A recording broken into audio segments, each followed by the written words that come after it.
अश्वों की भांति मौन रहकर जियोगे उग्रवाक महोदय, तो अश्वों की भांति रथ से बनना भी पड़ेगा। नाम रखा है आपने उग्रवाक। जिसके शब्दों में अग्नि जैसा भयानक ताप हो, उसे उग्रवाक कहते हैं। चिड़ियों से अधिक ध्वनि तो कर नहीं पाते। उग्रवाक। किंतु किंतु हम कर भी क्या सकते हैं? भाव सहन करने की शक्ति दी है ना ईश्वर ने। अब अंतर में भाव करने का साहस भी जन्मा लो। कोई क्षत्रिय अन्याय नहीं कर पाएगा। सर्प ना बन सको तो नेवला बनो। चूहे तो सर्प का भोजन ही बनते हैं। यदि हमारे पास शस्त्र उठाने की स्वतंत्रता होती तो क्या कर लेते उग्रवाक महोदय? शक्ति शस्त्रों में नहीं होती, भुजाओं में होती है।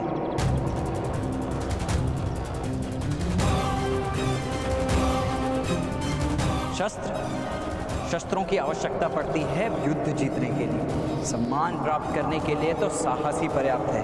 देखना है तो आकर देखो।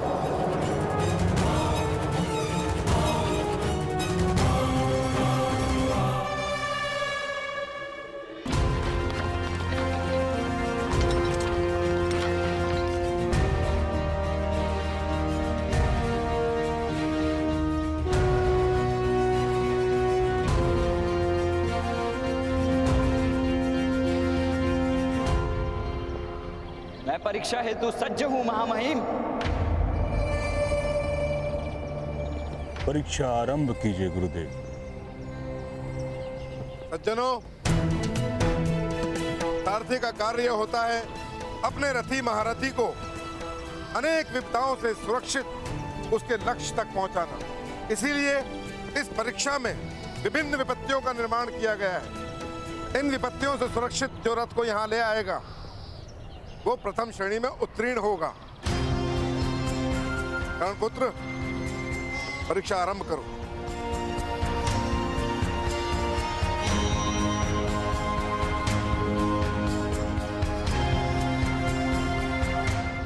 महामहिम, गुरुदेव ने कहा कि सारथी का कर्तव्य होता है कि अपने महारथी को सुरक्षा सहित युद्ध में ले जाए और उसकी सुरक्षा करे। किंतु परीक्षा के समय मेरे रथ में यदि कोई महारथी नहीं होंगे तो कैसे किसी को विश्वास आएगा मेरी कला पर? सद्भाग्य से हस्तिनापुर के महारथी राजकुमार यहाँ उपस्थित हैं। यदि राजकुमार की प्रसन्नता हो तो वो मेरे रथ में बैठकर स्वयं मेरी कला की परीक्षा करें। किंतु पितामह, यह तो असंभव है।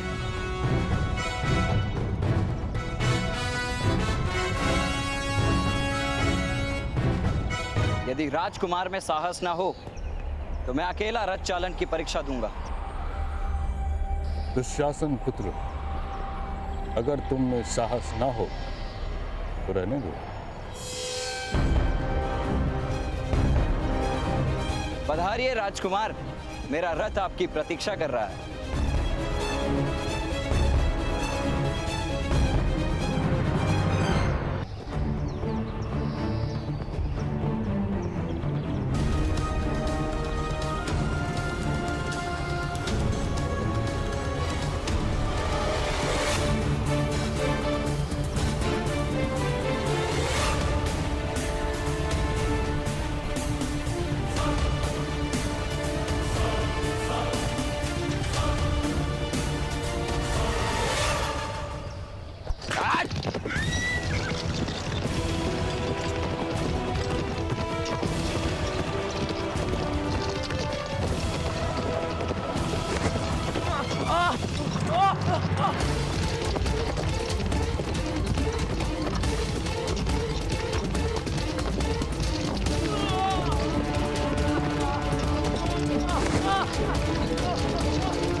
अरे अरे अरे, गिर गए महारथी। गड्ढे वाले मार्ग का चयन किया है ना। रथ में बैठना सरल नहीं।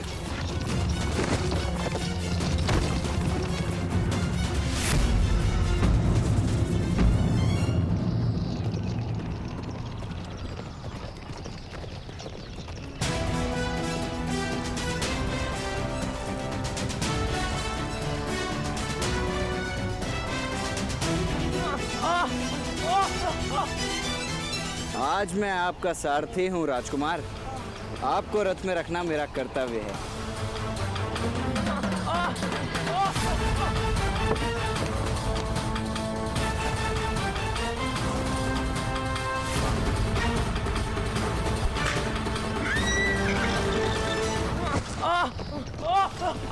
महारथी, रथ को पकड़ के बैठिए। क्षत्रिय वंश को पकड़ने से सुरक्षा नहीं होती।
अरे रे रे, राजकुमार, आपको कोई घाव तो नहीं हुआ ना?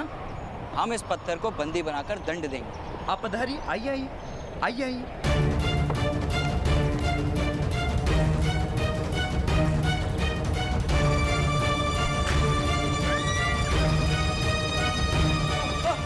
राजकुमार, ठीक से खड़े रहने का प्रयास कीजिए, कहीं आपके कारण मैं पराजित ना हो जाऊं।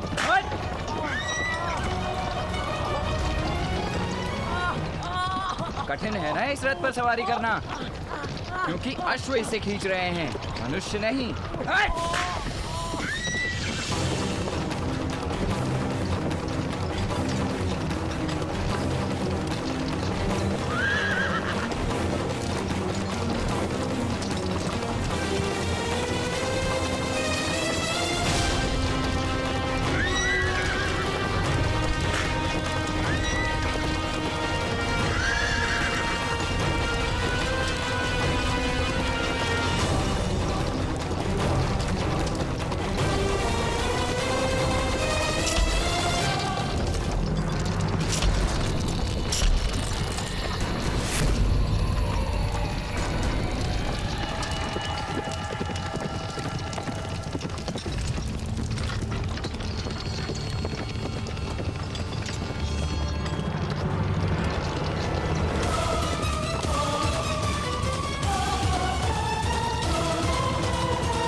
मुख धोने के लिए जल का प्रबंध करवाऊं राजकुमार?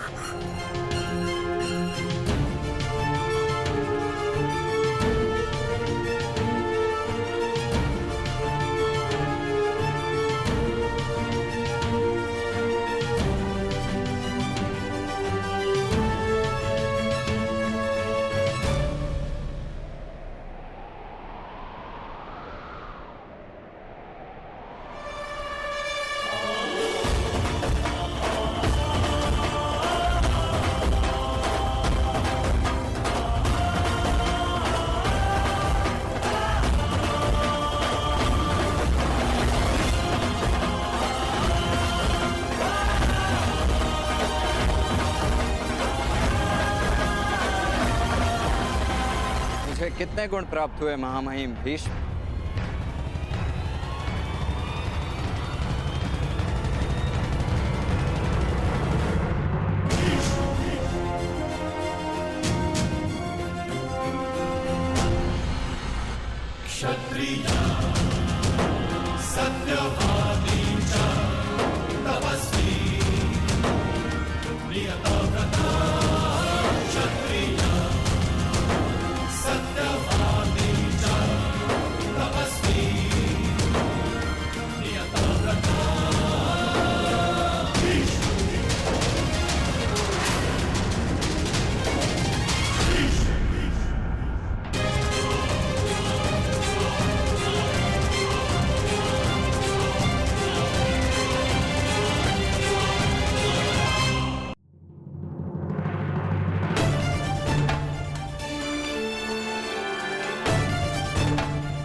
मुझे कितने गुण प्राप्त हुए महामहिम भीष्म?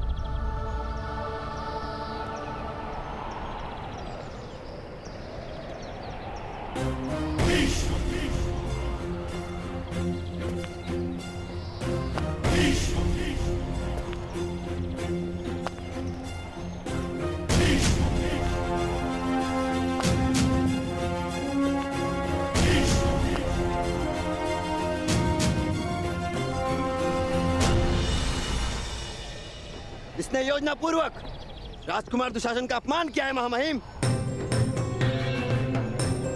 बल और निर्बलता दोनों प्रकट करने के लिए योजना बनाने की आवश्यकता नहीं होती कुमार। छुपाने के लिए योजना बनानी पड़ती है। यथार्थ कह रहा हूं ना राजकुमार दुशासन?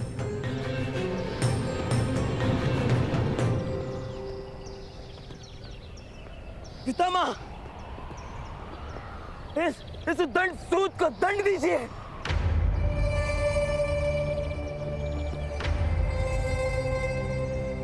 इसे दंड किस बात का दिया जाए?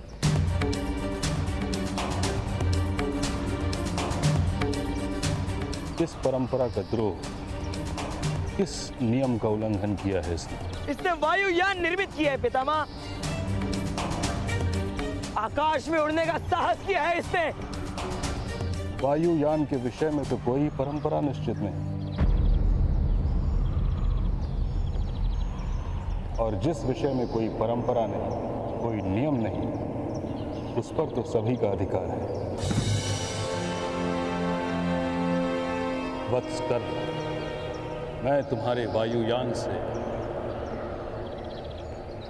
प्रसन्न हुआ।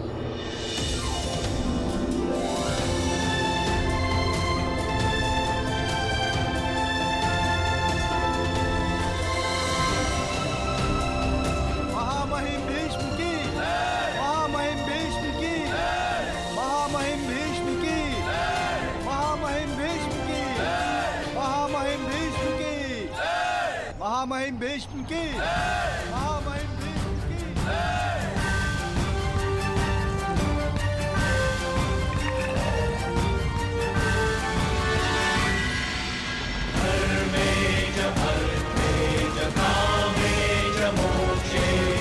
एक सारथी का कर्तव्य होता है कि वो महारथी को सुरक्षित रखे। मार्ग कठिन हो सकता है, किंतु प्रवास को सरल बनाने वाला ही साथी होता है।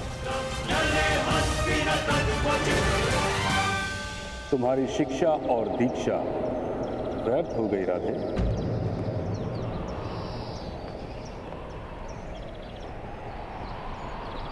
कुछ महान करने की लालसा में तुम सामान्य भी नहीं कर पाए। महान में प्रतिष्ठा होगी, किंतु सामान्य गरिमा है। स्मरण रहे, एक किसान खेत में धान उगाता है, सामान्य कार्य करता है, किंतु वो समस्त समाज का पेट भरता है। अधिरथ जैसे उत्तम साध्वी के पुत्र होकर भी तुम असफल रहे।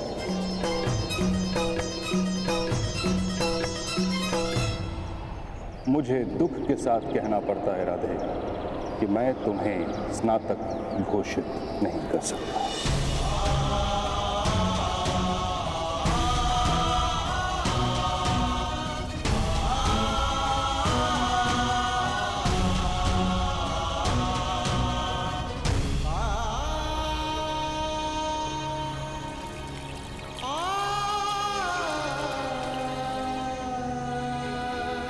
गुरुदेव, इस युवान को पुनः गुरुकुल में अध्ययन करना होगा।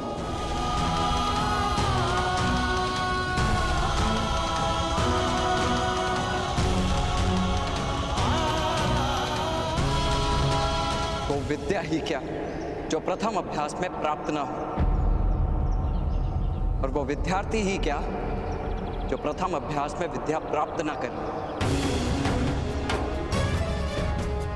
तो तुम्हें पुनः परीक्षा देनी होगी कर्ण। आज से 1 मास के पश्चात वसंत पंचमी के दिन एक समारोह आयोजित किया जाएगा। वहां समस्त समाज के सामने एक महारथी तुम्हारे रथ पर बैठेंगे। अगर तुम उन्हें सुरक्षित रख सके तो तुम्हें सफल घोषित किया जाएगा।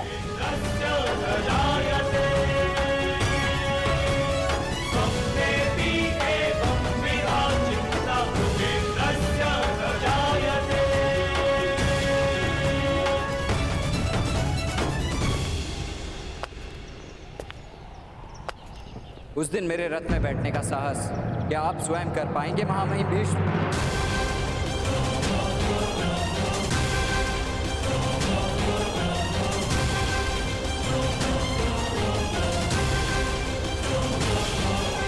ये तो उदंडता की सीमा हो गई पितामह। ये नहीं, किसी को अगर अपनी कला पर इतना विश्वास है कि वो एक महारथी को चुनौती दे सकता है तो ये उद्दंडता है। कर्ण, मुझे स्वीकार है।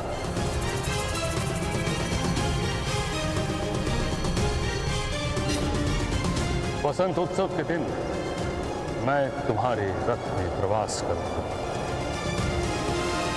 और स्वयं तुम्हारी परीक्षा लूंगा। मैं प्रतीक्षा करूंगा वसंतोत्सव का महामहिम, और उस दिन के पश्चात रथ चालन की परंपरा भी भिन्न होगी।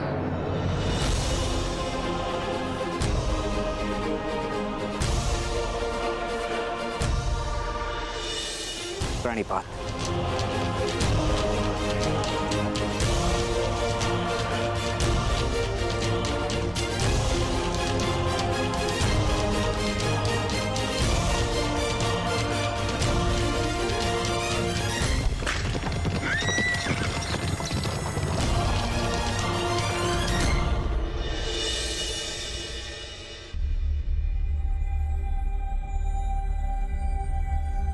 मेरा तो जन्म ही आकाश में उड़ने के लिए हुआ है महामहिम।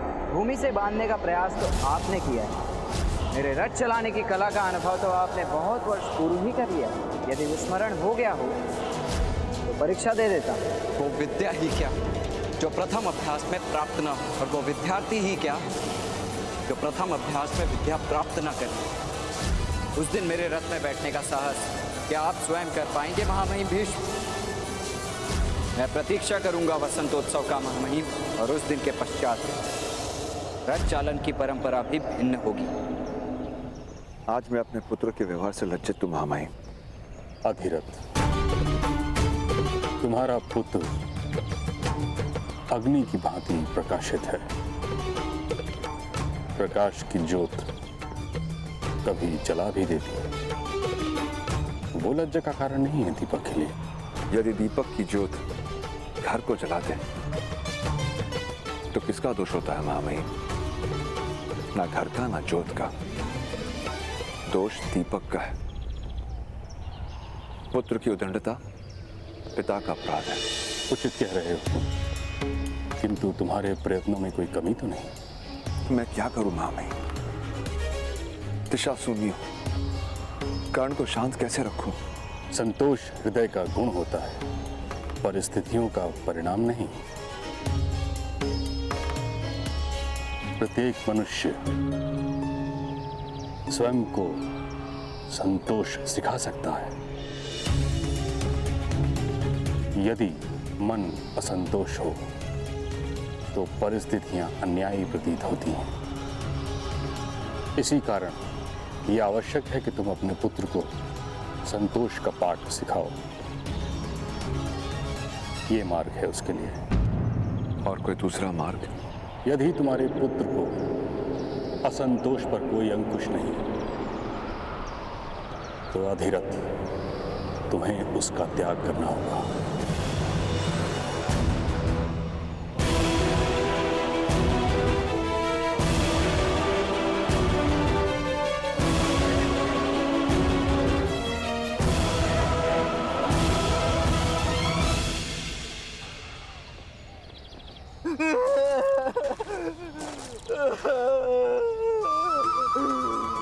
किंतु शोन, तुम गांव त्याग कर कहाँ जा रहे हो? क्योंकि माता और पिताश्री के हाथों मृत्यु अधिक से अधिक पीड़ादायक होगी मित्र। तुम जानते नहीं हो मेरी माता को।